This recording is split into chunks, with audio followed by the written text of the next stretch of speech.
Assalamualaikum warahmatullahi wabarakatuh.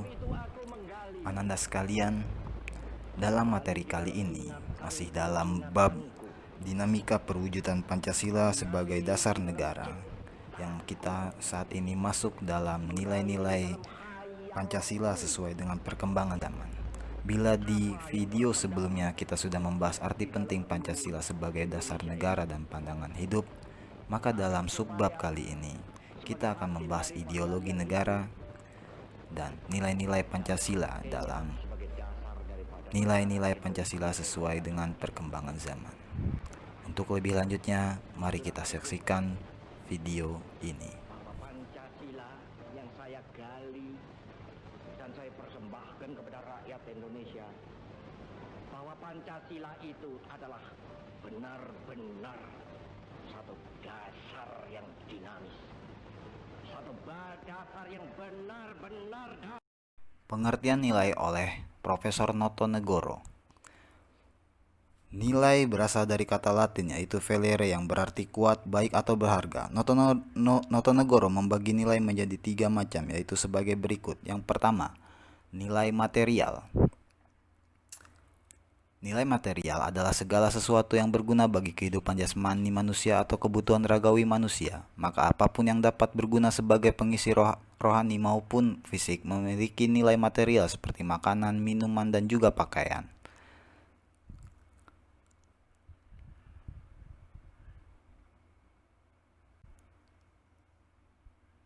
Selanjutnya, nilai vital.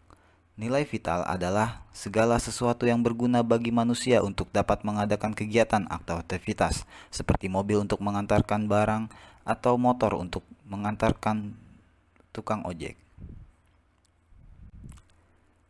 Dan yang ketiga, nilai kerohanian.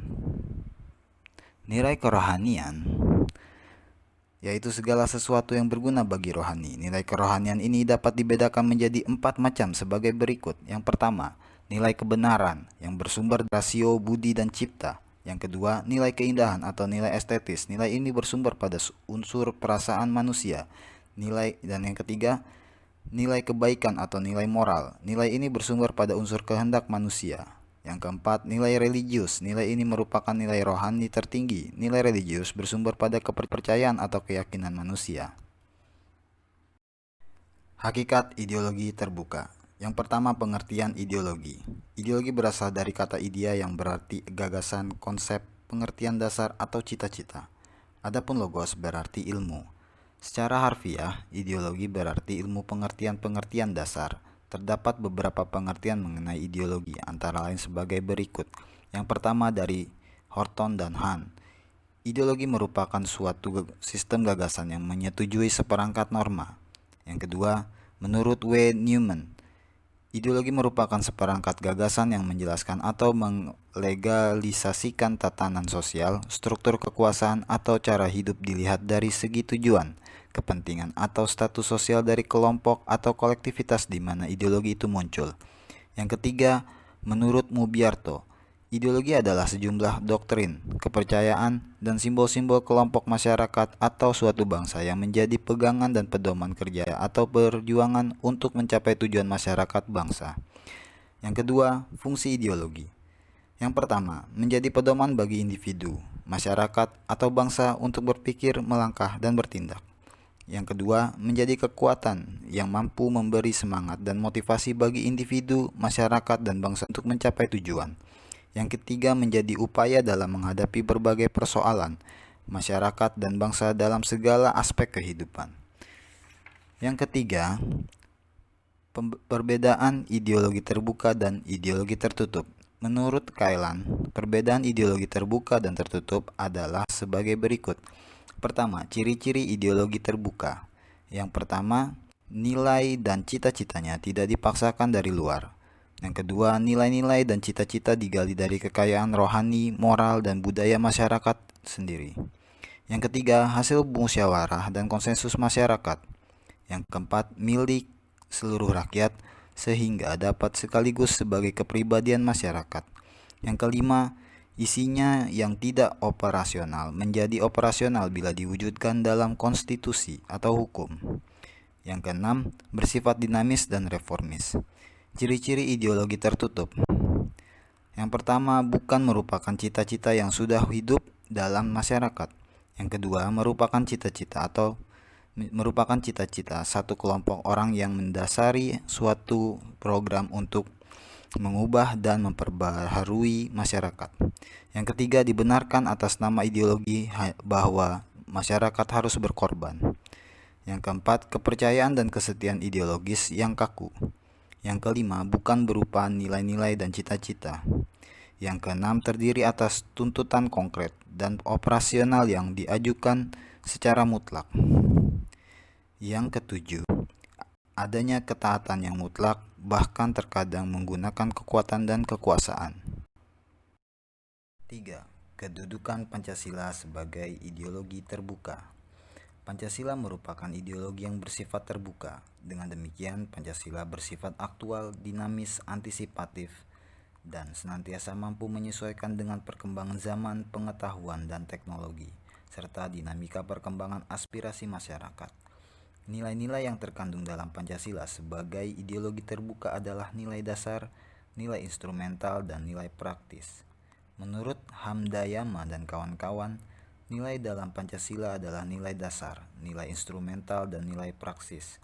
Adapun penjelasannya sebagai berikut. Yang pertama, nilai dasar, yaitu asas-asas yang kita terima sebagai dalil yang bersifat mutlak, sebagai sesuatu yang benar atau tidak perlu dipertanyakan lagi. Nilai-nilai dasar dari Pancasila adalah nilai ketuhanan, nilai kemanusiaan, nilai persatuan, nilai kerakyatan, dan nilai keadilan. Yang kedua, nilai instrumental, yaitu nilai yang berbentuk norma sosial dan norma hukum yang selanjutnya akan terkristalisasi dalam peraturan dan mekanisme lembaga-lembaga negara. Yang ketiga, nilai praksis, yaitu nilai yang sesungguhnya kita laksanakan dalam kenyataan. Nilai ini merupakan batu ujian apakah nilai dasar dan nilai instrumental itu benar-benar hidup dalam masyarakat. Adapun sebagai ideologi terbuka, secara struktural, Pancasila memiliki dimensi idealisme normatif dan realistis. Yang pertama, dimensi idealisme dalam Pancasila adalah nilai-nilai dasar yang terkandung dalam Pancasila yang bersifat sistematis, rasional, dan menyeluruh. Dalam hal ini adalah hakikat nilai-nilai yang terkandung dalam sila-sila Pancasila, yaitu ketuhanan, kemanusiaan, persatuan kerakyatan, dan keadilan.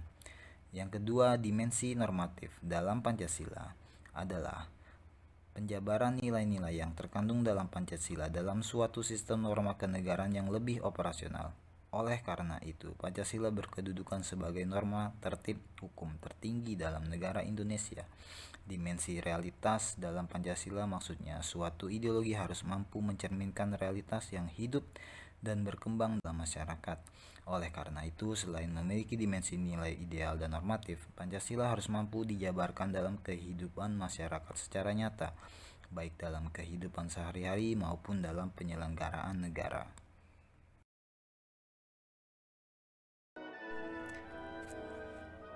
Silakan kalian menjawab pertanyaan-pertanyaan berikut ini dalam Google Form. Dalam Google Form akan disediakan pilihan jawaban untuk menjawab pertanyaan-pertanyaan ini. Terima kasih. Assalamualaikum warahmatullahi wabarakatuh.